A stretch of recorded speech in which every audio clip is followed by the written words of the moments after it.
Welcome student. आज हम ये हिंदी विषय की अंतर्गत कक्षा 9th का महत्वपूर्ण टॉपिक अनुस्वार और अनुनासिक पढ़ने जा रहे हैं। इस वीडियो में मैं आपको अनुस्वार और अनुनासिक का हिंदी भाषा में क्या महत्व है और इनका क्या स्थान है उसके बारे में बताऊंगी। अनुस्वार और अनुनासिक।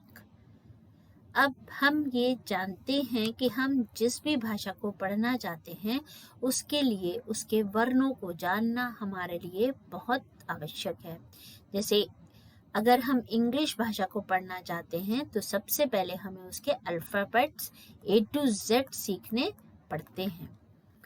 इसी तरह हिंदी वर्णमाला भाषा में हिंदी वर्णमाला होती है। अब हिंदी वर्णमाला में सबसे पहले हम ये देखेंगे वर्ण किसे कहते हैं।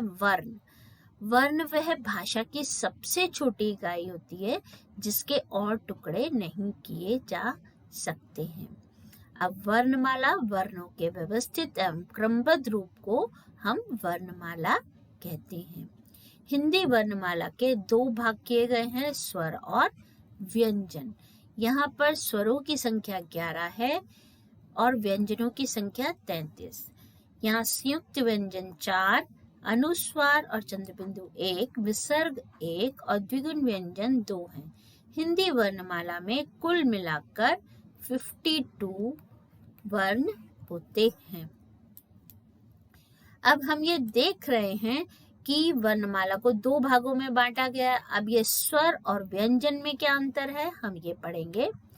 स्वर, जिन वर्णों को स्वतंत्र रूप से बोला जाता है वे स्वर कहलाते हैं। अर्थात जिन वर्णों के उच्चारण के लिए हमें किसी दूसरे वर्ण की सहायता की आवश्यकता नहीं होती वे स्वर कहलाते हैं। इनको बारे में ये अलग अलग मत हैं लोगों के कि कोई 13, इनकी संख्या 13 मानते हैं, परंतु उच्चारण की दृष्टि से इनकी संख्या 11 है।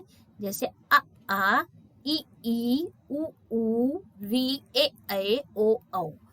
तो उच्चारण की दृष्टि से स्वरों की संख्या 11 है। अब हम देखते हैं व्यंजन किसे कहते हैं। जिन वर्णों का उच्चारण स्वरों के बिना नहीं हो सकता, यानी कि व्यंजनों का उच्चारण सदैव स्वर के साथ ही होता है, वे व्यंजन कहलाते हैं। प्रत्येक व्यंजन में अवर्ण मिला होता है, जैसे क प्लस आ क, च प्लस आ च। इस तरह से हम देखते हैं, देखिए ख प्लस अ बन गया ख। अब ये वाला जो ख है ये स्वर सहित है और ये जो हलंत वाला ख है ये स्वर रहित है। तो जब हम स्वर रहित व्यंजन लिखते हैं तो वहां पर हलंत लगा दिया जाता है। हिंदी वर्णमाला के अंतर्गत पारंपरिक रूप से 33 व्यंजनों की संख्या मानी गई है, लेकिन द्विगुण व्यंजन ड और ढ को जोड़ देने पर इनकी संख्या 35 हो जाती है। ये द्विगुण जो ये 2 व्यंजन हैं, ये दोनों व्यंजन सदैव शब्द के अंत में आते हैं, प्रारंभ में नहीं आते। उदाहरण के तौर पे देखिए, जैसे हम लिख रहे हैं बूढ़ा, बूढ़ा, पहाड़, तो ये हमेशा शब्द के अंत में आते हैं, प्रारंभ में नहीं आते। लेकिन जब हम ये पढ़ते हैं ट, ठ, ड और ढ, तो ये जो दोनों व्यंजन हैं ये प्रारंभ में भी आते हैं, लेकिन ये दोनों व्यंजन प्रारंभ में नहीं आते, ये द्विगुण व्यंजन कहलाते हैं। ये देखिए, इसका उदाहरण देखिए, ड और ढ का डरा और ढक्कन, ये इनके उदाहरण हैं। तो इनको हम अलग अलग पहचान सकते हैं। बाद में आए तो ये द्विगुण व्यंजन है, इस प्रारंभ में आए तो ये ढ और ढ है। अब ऐसे ही अयोगवाह जो होते हैं अनुस्वार और विसर्ग। अयोगवाह वे वर्ण होते हैं जिनका ना तो स्वर के साथ योग होता है और ना व्यंजन के साथ, इसलिए स्वर और व्यंजन दोनों के गुणों का वाहन करता है। इनका योग ना तो स्वर के साथ होता है क्योंकि इनका उच्चारण स्वतंत्र रूप से नहीं होता। अब देखिए, अंघा की बिंदी अ के ऊपर ही लगाई जाती है। विसर्ग को भी अ के साथ ही हम हिंदी वर्णमाला में लिखते हैं, इसीलिए इनका उच्चारण स्वतंत्र रूप से नहीं होता। और व्यंजनों के साथ इसलिए नहीं होता क्योंकि ये व्यंजनों की तरह स्वरों के पहले नहीं पश्चात में आते हैं। अब हम नेक्स्ट देखेंगे संयुक्त व्यंजन। संयुक्त व्यंजन किसे कहते हैं? श, त्र, ज्ञ और श्र, ये चारों संयुक्त व्यंजन हैं। क और श को मिलकर बन गया श। तो इसका उदाहरण देखिए, रक्षक। त और र को मिलकर बन गया त्र। तो इसका उदाहरण देखिए, पत्रिका, त्रिकोण। ज और य को मिलकर बन गया ज्ञा, तो ये बन गया सर्वज्ञ, विज्ञान। श और र को मिलकर बन गया श्र, तो श्रीमती, श्रवण। तो ये चार हमारे हिंदी भाषा के संयुक्त व्यंजन हैं। इन्हें संयुक्त व्यंजन इसलिए कहते हैं क्योंकि ये दो व्यंजनों को मिलाकर बनाए गए हैं। अब देखिए, जो छोटा आ होता है इसकी कोई मात्रा नहीं होती, परंतु आ से लेकर औ तक सभी स्वरों की मात्राएं होती हैं। अनुस्वार को बिंदु के रूप में प्रदर्शित किया जाता है, जैसे अंश, अंदेशा, हंसादि। अनुनासिक को चंद्र बिंदु के रूप में प्रदर्शित किया जाता है, हंसना, धुआं, चांद आदि। विसर्ग को दो बिंदु के रूप में प्रदर्शित किया जाता है, इसका उच्चारण ह की तरह होता है, अधःपतन, दुख, मनस्थिति आदि।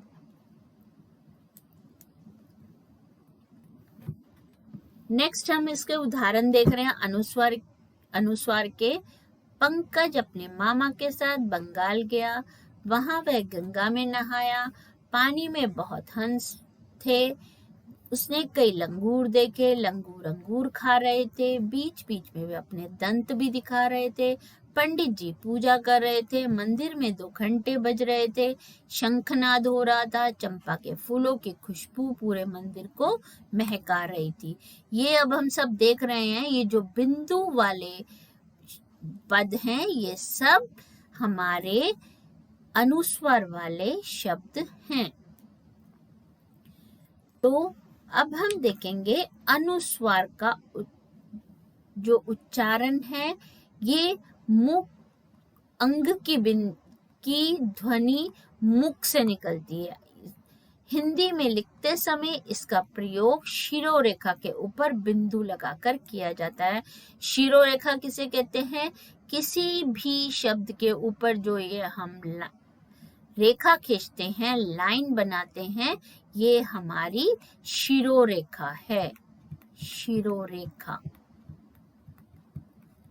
जैसे हमने लिखा कागज, तो ये जो हमने ऊपर लाइन लगाई ये है शिरोरेखा। इसका प्रयोग जो हमारा अनुस्वार होता है, इसका प्रयोग अ जैसे किसी स्वर की सहायता से ही संभव होता है। अब ये हम संभव का वर्ण विच्छेद करके देखते हैं। संभव का वर्ण विच्छेद देखिए, स प्लस अ प्लस भ, अ प्लस व, अ वर्ण मिलते हैं। इस शब्द के अनुसार अंघा का उच्चारण अ प्लस म के साथ तरह हुआ है, पर अलग अलग शब्दों में इसका रूप जो है अनुस्वार का बदलता जाता है। जैसे देखिए, संचरण स, अंघा का उच्चारण हुआ आ प्लस न, यहाँ पर संभव में आ प्लस म के रूप में हुआ, संघर्ष में आ प्लस इंघा के रूप में हुआ, संचन में आ प्लस न के रूप में हुआ। तो ये जो अनुस्वार है इसका प्रत्येक शब्द में उच्चारण बदलता जाता है। अनुस्वार का अब अर्थ क्या होता है? अनुस्वार का अर्थ होता है स्वर के पीछे पीछे चलने वाला अथवा स्वर का अनुसरण करने वाला, इसी कारण इसको अनुस्वार कहते हैं। अब अनुस्वार का उच्चारण स्थान क्या है? उच्चारण स्थान है नासिक। यह एक नासिकीय ध्वनि है, अर्थात इसका उच्चारण करते समय हवा सिर्फ नाक से बाहर निकलती है और मुख द्वारा अवरोध उत्पन्न किया जाता है, यानी कि मुंह के द्वारा थोड़ा रुकावट की दी जाती है और जो वायु है वो हमारे नाक के द्वारा बाहर निकलती है। अब अनुस्वार की परिभाषा देखिए। वह नासिकीय ध्वनि जो जिस वर्ण के ऊपर लिखी जाती है उसके तुरंत बाद ही बोला जाता है और उच्चारित करते समय हवा नाक से निकलती है, उसे अनुस्वार कहते हैं। जैसे कि हम लिख रहे हैं पंख, पंख, हम लिख रहे हैं पंख, पंख।